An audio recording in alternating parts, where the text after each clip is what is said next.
Good morning. Good morning, everyone. Scott Talley with Network in Action. And this morning we're fortunate to have Ms. Barbara Metzger with us. Barbara is the owner of a company called Maximize, and that's a capital I in the middle that she's going to tell us because everything starts, in this case, with you, these listeners, or I. So, Barbara, we're grateful for having you. Thanks for being here. Barbara's in Austin, Texas, so take it away. Hi, good morning. Thank you so much, Scott. I have a background of 30 years of working with assessments and helping people understand who they are and how other people perceive them and help companies hire correctly. So I want to use all of that experience to help you understand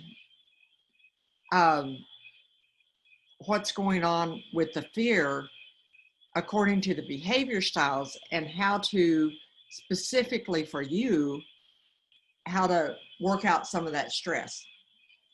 And so thank you for joining me this morning. First of all, I know that Maslow hierarchy of needs is a very old chart, but there's really one important thing here that I want to show you. I want to go down, look at the very bottom of it. Psychological needs. That's your water, your air, your shelter, your sleep, etc. Next comes safety, your personal safety, employment, resources, health, etc. Then it goes on up to love, belonging, esteem, and self-actualization. And all of us are on this scale at some point or another, the higher up we go. But even if you're in that self-actualization, that desire to become all you can be, when a crisis happens, this base of psychological needs and safety needs turns what I call to jello. And so right now, the entire world is stomping around in jello, which means we're just promoting fear. And we are making the jello softer. And so the more that we can understand that it is natural for us to not panic, but tend to hoard more when we are in this jello and in fear. And for those of you watching 2 years from now, this is April of 2020 when we're in the middle of the COVID-19 crisis. So just to make sure everybody knows. Thank you. That's the jello Barbara's referring to, and it is jello. It's a hot mess. It's a hot mess. Yeah, it is. Number one, so, I've got some pointers at the end that I'll bring back and hone those in. Let's go to the next slide, if you would, Scott. Thank you so much. All this shows you is, this is representative of that we're all like onions. We have a whole bunch of different layers. And there's no one assessment out there that can tell us, because we're complicated. And I'm telling you, like an onion, all of us can be stinky at times. And so it is important. I'm just showing you this because I want you to understand how complicated we are. Because on the next screen, go ahead, Scott, if you could go to the next. Oh, wait, let's get the bottom of this one. Yeah, the environmental influence. Now, the onion does not include your self-esteem, your honesty, your ethics, or your morals within that onion. That's really about emotional intelligence. Now, we are all born, in my opinion, with a 4-quadrant behavior style. And unless we live a really traumatic childhood, such as you're born into a family of introverts and you're an extrovert, well, then you're going to be treated differently. And sometimes they don't understand that that's just who you were born to be. But most of us we just stick with it and we go on. The environmental influence is more the family. That influences how we filter information, how we make decisions, how we hear information. Now, that's important because sometimes our intent of what we say is said to somebody that their environmental influence is totally opposite of ours. And what we don't know, it's our intent to help them. And what they hear is an insult. And so we can't always rely on what our intent is as to what the person actually hears. Now let's go to the next slide. Now on this one, you'll notice at the bottom, there's a little pyramid that onion rests on. Now, when we're born, this is our emotional intelligence. And when we're born, it's a point because we don't even know we're separate from our parent. And it takes a little while for an infant to realize that they're actually separate. Now, what happens is under emotional intelligence is also that base is mental health, emotional intelligence, and it includes our ethics. I don't think you can ever go to anybody in the world and have them tell you that they are unethical, because a hitman for the mafia is going by the rules that he understands are ethical. It's a very interesting. The broader your base gets, go to the next slide, please. As we get older, these little blue lines on the bottom indicate that we begin to broaden. As we begin to broaden, we see that we're part of a family, we're part of a school, we're part of a church organization, possibly. We're charged, you got your friends, which is why some of this is so difficult, this time period where children are being homeschooled. The extroverts children are crying because they can't see their friends. And the introvert children are having it easier for this time period if the house has got enough de-stress in it. But what's important to notice here is that the more narrow it becomes, and right now, all of ours has gotten, the great majority of the world has gotten more narrow because their feet are in jello, okay? And so when that happens, it makes everything at the top, and remember all of those reactions and everything else, it makes that onion real easy to fall off of that pedestal. And what that means is that as you fall off the pedestal, your reaction and your fear and your anger or your upset is just blown up. So what we really need to focus on during this time of worldwide kind of a fear-based panic is trying to reach out to friends, be more empathetic, more compassionate. As we build emotional intelligence, this is what happened, lack of judgment, etc. And so that's how you build the emotional intelligence base, and just being aware that you can either have thoughts, because we can control those thoughts around fear of everything that's going on, or we can choose hope and try to balance those out. Okay, the next slide.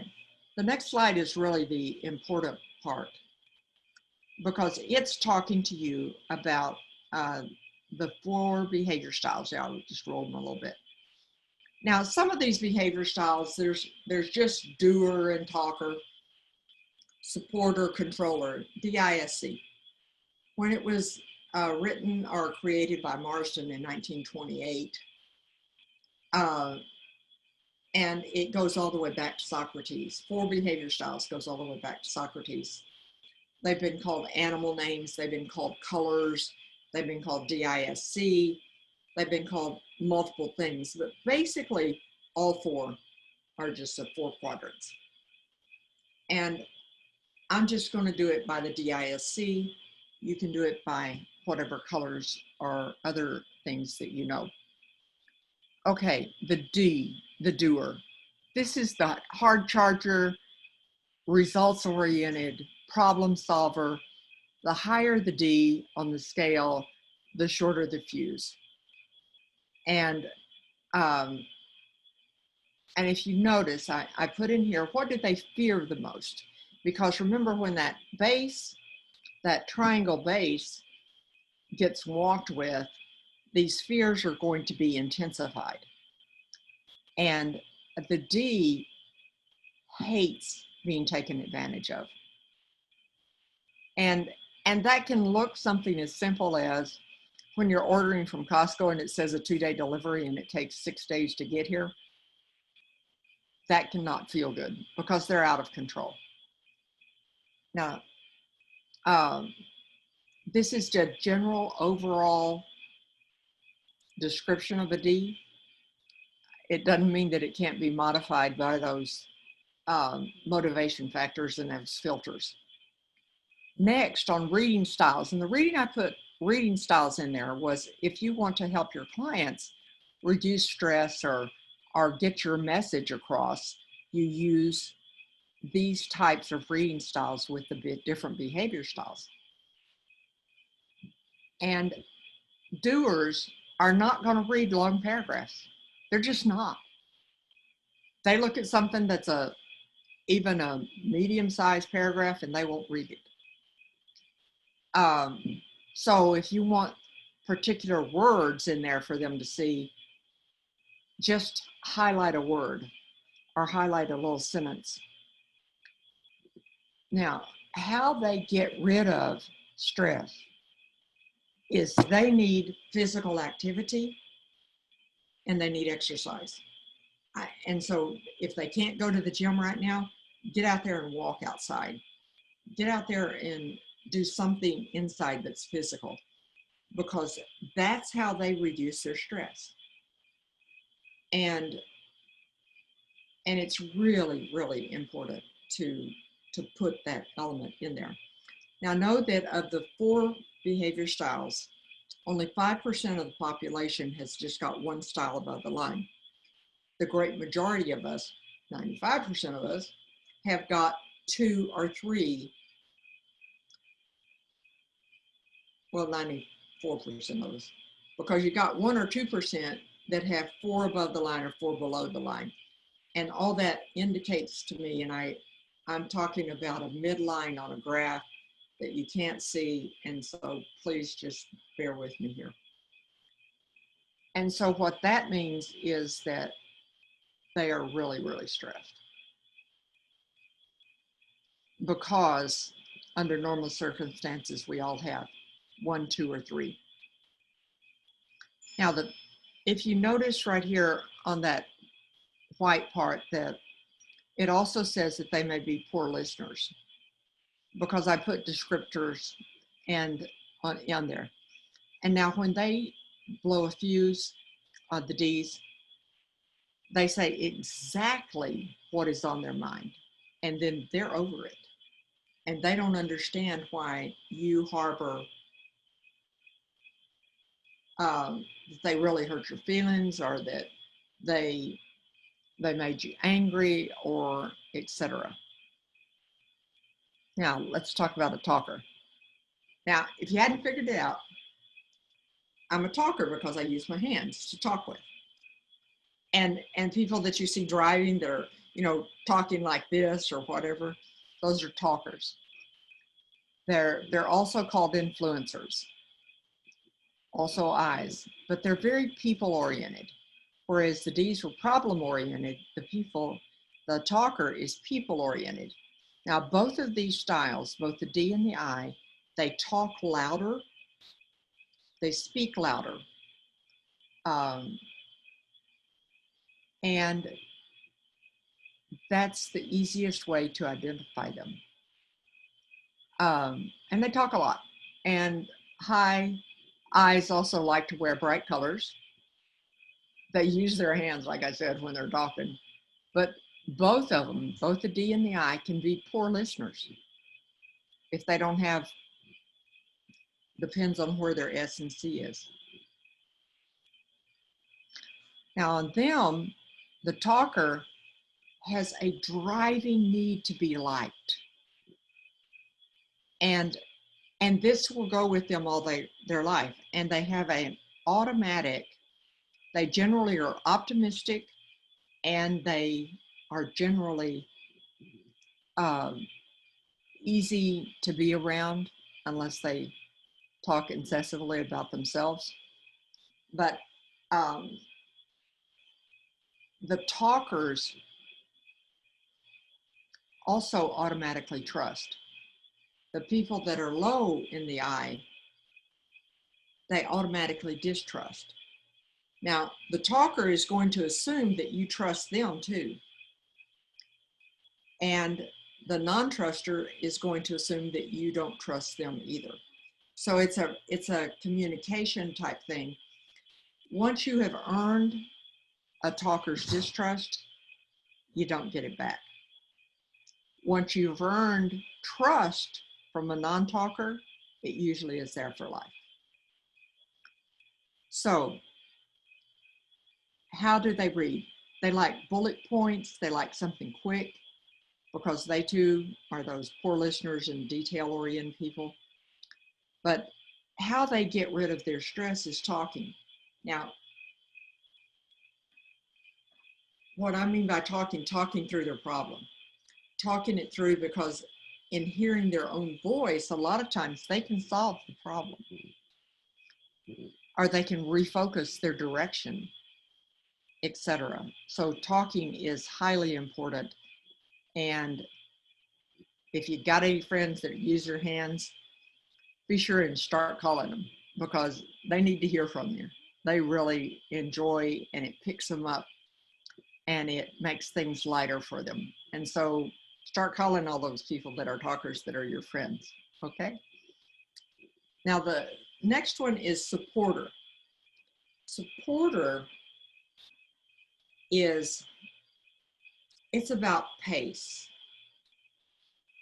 They want to take something and they want to finish it. And then they want to go to the next thing and finish it. And then they want to go to the next thing and finish it. It can be highly frustrating for them to not be able to finish something, or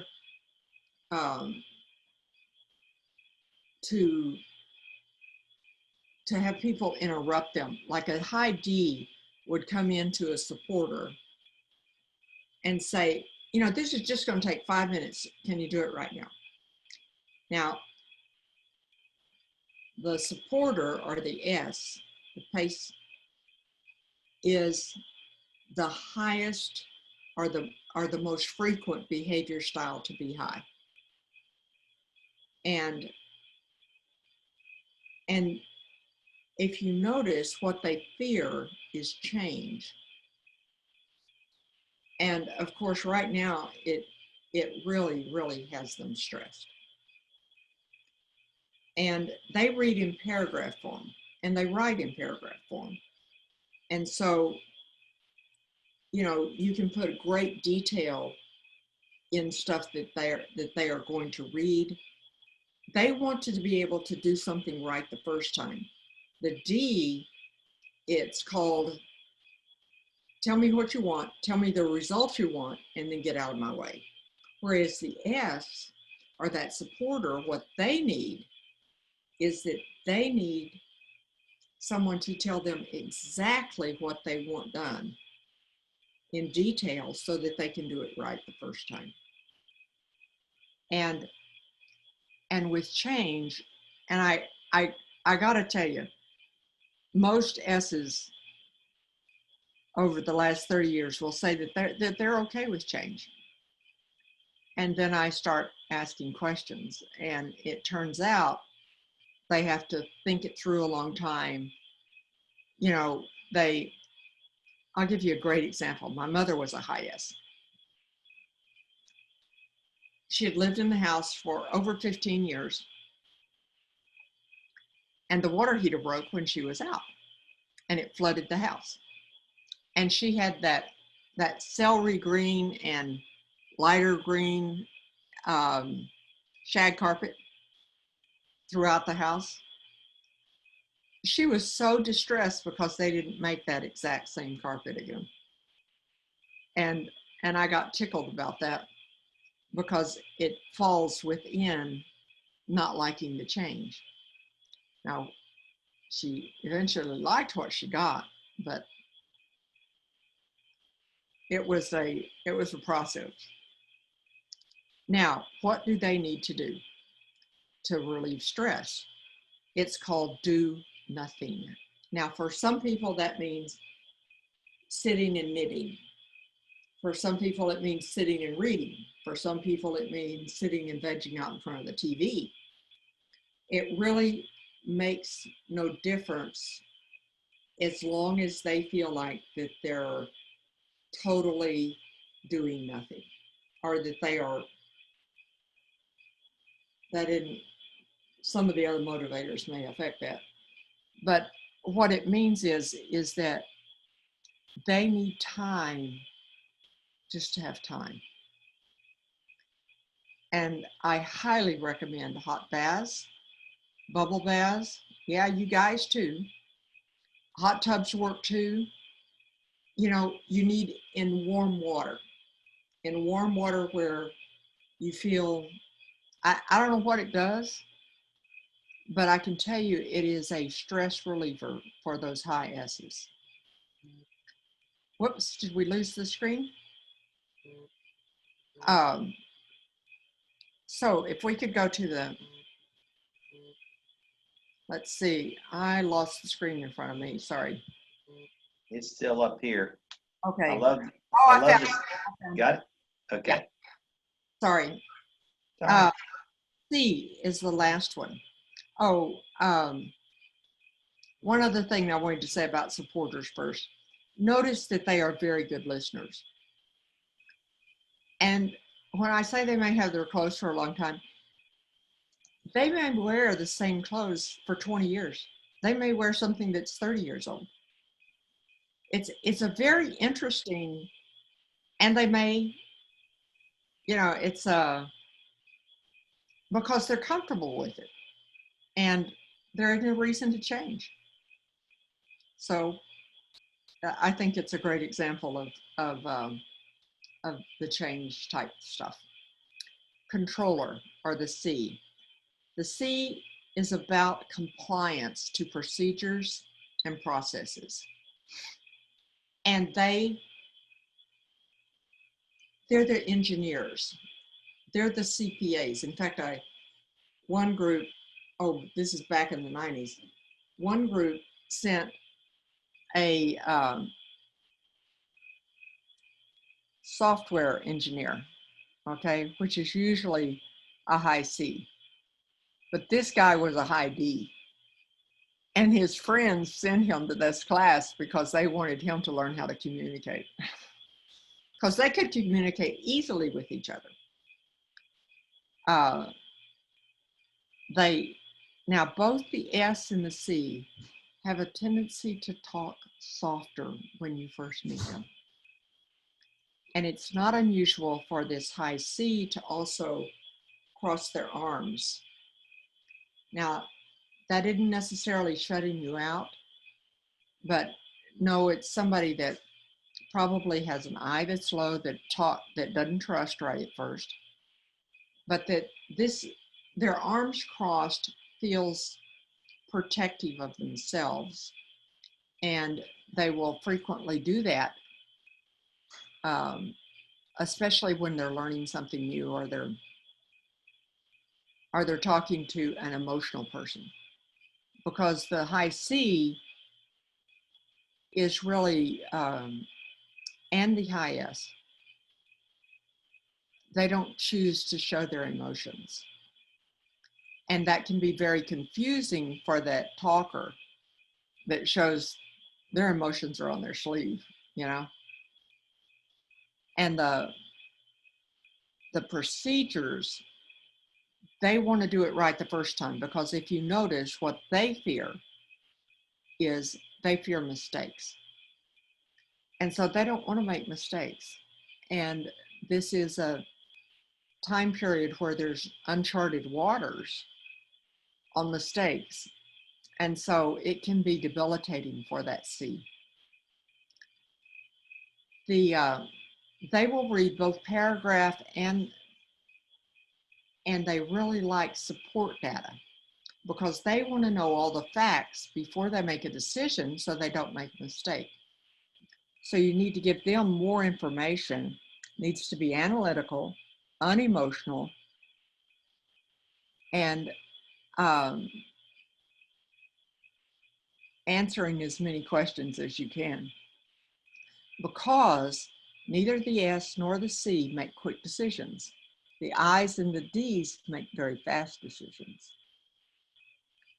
Now, if you notice on C, how they can support themselves, or how they can replenish their energy, or how they can lower their stress, any of the above, is to have alone time. Now,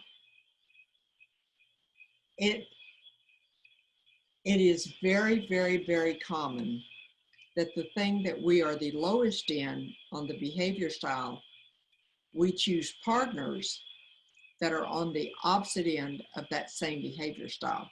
And so when you have a talker and a controller, which are the two that have the most miscommunication, doesn't mean it can't work. It just means they have to work at communication. Because let's say both of them had a bad day, whether they're at home working or whether they're at their job. When they get back together, the C needs alone time to replenish some energy before they even have the energy to go talk to the high I. The high I says, just listen to me. You don't have to solve anything. But there's an issue, because one of them needs to, or they need to figure out a communication or a system where one of them can do the talking first, or one of them can do the listening first. Whichever one, check in with each other and say, okay, do you need to talk first today? Or can I have some quiet time first? Or opposite. But that is what happens. Now, Scott, do you have questions over what I've just told you, or are there any questions coming in? Someone wanted to know where they could get green shag carpet. Yeah. Sorry, mother died. I don't know. No, that's the only one. I have a question. Obviously, you could be so I'm looking at this and thinking about myself personally. I think I'm a D, but I could sort of be a DI, right? I could be a little combo. You're a DI. Pieces of both. Yeah, awesome. Good stuff. Yeah, great. And I'm glad that was helpful. What I want to just kind of get some overalls, and I don't have a slide for this, so I can repeat them. But it's like, what about any of these styles? What can you do to lower it? And any of the styles. And one of them is, are you in the present moment? I've had Scott and I have talked with, I've got a fight going on with little small challenge. A little small challenge. And I found it was when I thought I needed a double hip replacement, and I was taking 4 leave to walk out the door, which I found out I was walking out the door with a pelvic that was fractured in 2 places. But I could take 4 leave, walk out the door, and do one meeting or whatever at that time. And what I found out was that when I'd gone to the doctor and they said, if you fall, we can't put you back together. You don't have enough bone left. Well, what I found was for over a year, I was conscious of every step I took. I was conscious of, I had to consciously think, pick this foot up, put it in front of the other one. Pick this foot up, put it in front of the other one. And I'd always had a hard time staying in the present moment. And I found out that if you just focus on how you're walking and what your body is doing, you're in the present moment. And it is such, it makes other stuff go away because you're just trying to take the next step. Same thing with breathing. Breathing, deep breathing on any of this, taking deep breaths. Military does it 4 by 4 by 4. You breathe in 4, you hold it 4, you release 4, you wait 4 to breathe. And I've heard others that, take it where you maybe take 4 breaths or take a deep breath to the count of 4 in, hold it for 6 times you count, and then slowly blow it out of your mouth for 8 count.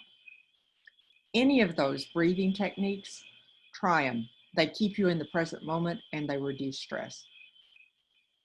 I would recommend watching as little news as possible because it's sensationalized.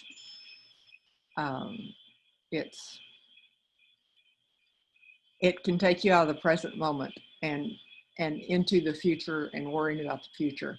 But just try to stay in that present moment. Watch as limited of the sensationalism as possible and breathe more. The third one is you're either in fear or hope. And so check in with yourself multiple times a day. Where are you? Are you in fear? Are you having lots of anxiety about the future and what's going to happen? My belief is that things do not happen to us, they happen for us. In any crisis we have, including my own health issues, there's things we can learn, there's things that we can laugh about, there's things that it's a choice that we have to either be in fear and hope or hope. And check in with yourself and get back in that present moment, do deep breathing, etc. The last one that I had is connect. Connect with friends, especially those talkers. Connect with friends. Call them, call old friends, call new friends. Limit the amount of talk of the jello. And you can't go find this or you can't go find that, or, limit that talk and talk more about, how they are. Are they staying in the present moment? Give them some ideas. Laugh about old stuff, old jokes. Pull up old great times that you had together and talk about them. Laughter helps all of us. Now, it is do you have questions again, Scott?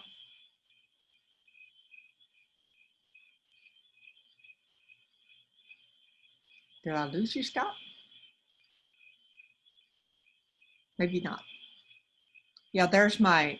You didn't lose me. I was having trouble with the big screen going through all this. No questions, but great information. Very helpful. Is this information you're willing to share if I get requests from people if they want to see the deck? Okay, Absolutely.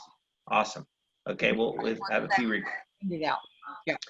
I have a few requests to receive this in an email, so I'll send those to them. And Barbara, before we go, talk to us about your business a little bit and how people reach you.